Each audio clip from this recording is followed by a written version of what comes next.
Assalamualaikum warahmatullahi wabarakatuh. Selamat datang kembali di kuliah online mata kuliah konservasi lingkungan, program studi agribisnis, Politeknik Negeri Banyuwangi. Hari ini kita akan membahas tentang topik bahasan yaitu erosi dan sedimentasi. Selamat mengikuti materi ini.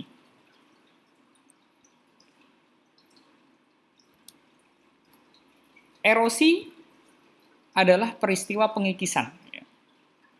Jadi erosi adalah peristiwa pengikisan padatan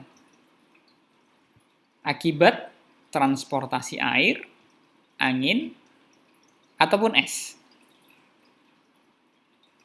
Jadi erosi yang disebabkan oleh transportasi air, misalkan nantinya ada abrasi air laut. Kemudian ada erosi angin. Nanti ada beberapa daerah gurun yang batuannya itu tererosi akibat dari erosi angin. Dan juga erosi es yang berada pada daerah gletser. Sementara untuk erosi yang disebabkan oleh makhluk hidup, itu disebut dengan bioerosi. Ini merupakan penyebab erosi atau juga disebut juga dengan macam-macam erosi. Ada erosi air sungai, ada erosi air laut, ada erosi es, ada erosi angin, ada erosi percik, ada erosi permukaan atau erosi lembaran, ada erosi alur, erosi parit, erosi tebing sungai, dan ada erosi air terjun. Nah, ini ke-10-nya akan kita bahas pada pertemuan kali ini. Yang pertama, yaitu adalah erosi air sungai atau disebut juga dengan bank erosion. Bisa dilihat di gambar di mana erosi air sungai ini mengikis daerah sempadan sungai akibat dari transportasi air yang ada di sungai. Jadi erosi air sungai ini berlangsung akibat adanya volume air yang mengalir dengan cepat dan dengan debit yang cukup besar. Sembari juga mengangkut berbagai benda padat. Aliran air ini akan menimbulkan pengikisan hulu sehingga terbentuklah lembah-lembah atau ngarai serta jurang-jurang yang dalam. Kalau kita lihat di sungai yang cukup dalam kemudian terdapat semacam tebing-tebing gitu ya, itu merupakan hasil dari erosi sungai. Yang selanjutnya adalah erosi air laut. Jadi erosi air laut ini lebih sering dikenal dengan abrasi. Erosi air laut ini disebabkan oleh adanya pukulan ombak laut yang menerpa tebing-tebing pantai secara terus-menerus sehingga terjadi kerusakan.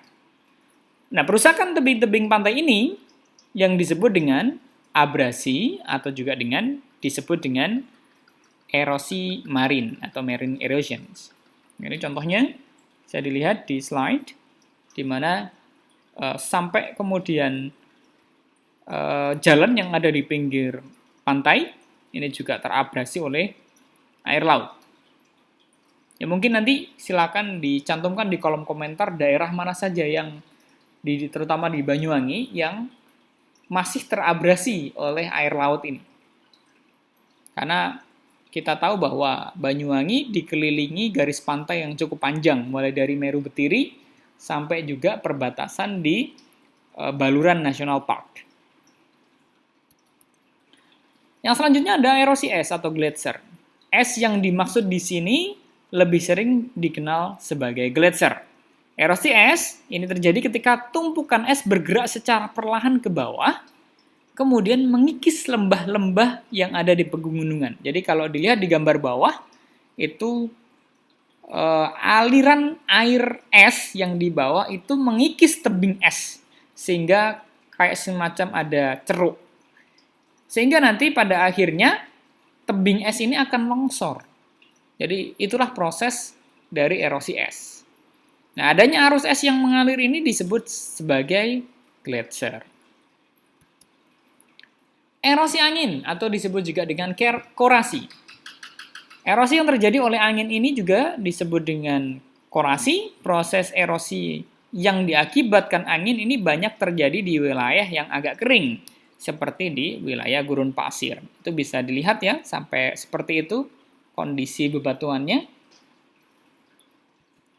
Kemudian ada erosi percik atau splash erosion. Erosi percik ini adalah jenis erosi yang berupa percikan tanah halus yang terjadi karena tetesan air hujan ketika memercik pada batuan atau tanah. Erosi jenis ini dapat mengakibatkan material atau tanah menjadi lapuk dan sangat mudah hancur. Kita tahu bahwa air hujan itu memiliki energi, yaitu energi potensial, di mana EP atau energi potensial sama dengan MGH, massa, gravitasi, dan ketinggian.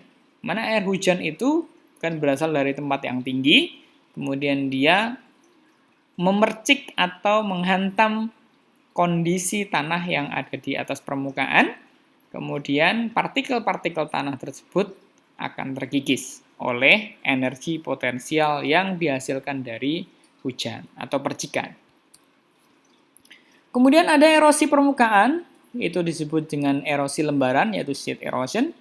Jadi erosi permukaan atau erosi lembaran ini terjadi dengan memecah partikel tanah pada lapisan tanah yang hampir seragam, sehingga mengakibatkan kenampakan yang seragam.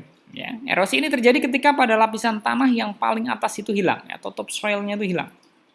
Dan erosi permukaan ini dapat mengakibatkan tanah menjadi tandus. Kenapa? Karena lapisan humus yang menentukan kesuburan tanah menjadi hilang. Karena memang vegetasi penutup tanahnya tidak ada, sehingga kalau sudah penuh akan terjadi erosi permukaan akibat dari surface runoff ini biasanya. Kemudian erosi alur ya, real erosion. Jadi kalau bisa dilihat di gambar, erosi alur ini merupakan jenis erosi yang terjadi karena adanya pengikisan tanah, sehingga mengakibatkan alur-alur yang searah dengan kemiringan pada lereng. Yang lebih banyak di lereng ini misalkan. Alur-alur yang dihasilkan ini umumnya memiliki kedalaman 30 cm dan lebar kurang dari 50 cm. Erosi alur ini sangat mudah dikenali karena bentuk penampakannya seperti alur di lereng. Jadi biasanya ada pada topografi atau kelerengan berkisar 30 sampai 60 derajat kemiringannya. Nah, ini biasanya terjadi erosi alur, di mana erosi alur tetap aja erosi ini diakibatkan karena tidak ada vegetasi penutup tanah. Kemudian erosi parit, ya, erosi parit. Erosi parit ini merupakan jenis erosi yang diakibatkan oleh air yang sangat kuat. Karena begitu kuat, jadi lereng-lereng yang terkena erosi ini menjadi parit ya, atau gully erosion. Pertama itu diawali dari erosi alur ya. Jadi yang sebelumnya tadi, jadi erosi parit ini terbentuk dari erosi alur sebelumnya. Kemudian lama-kelamaan erosi alur ini akan menjadi erosi parit atau gully erosion. Yang terakhir yaitu erosi air terjun atau waterfall erosion. Jadi erosi air terjun ini ketika ada tenaga air terjun yang mengakibatkan pengikisan pada tebing waterfallnya. Erosi air terjun ini umumnya berbentuk vertikal.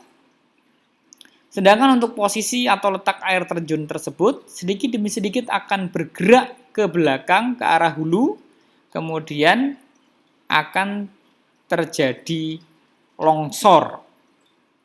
Jadi ambrol pada hard rock topless over-nya itu. Ya. Karena mengikis, lama-lama akan ambrol ya untuk waterfall-nya. Jadi demikian untuk materi kali ini, untuk materi erosi dan sedimentasi. Silakan nanti jika ada yang kurang paham untuk ditanyakan di kolom komentar. Terima kasih dan saya akhiri. Assalamualaikum warahmatullahi wabarakatuh.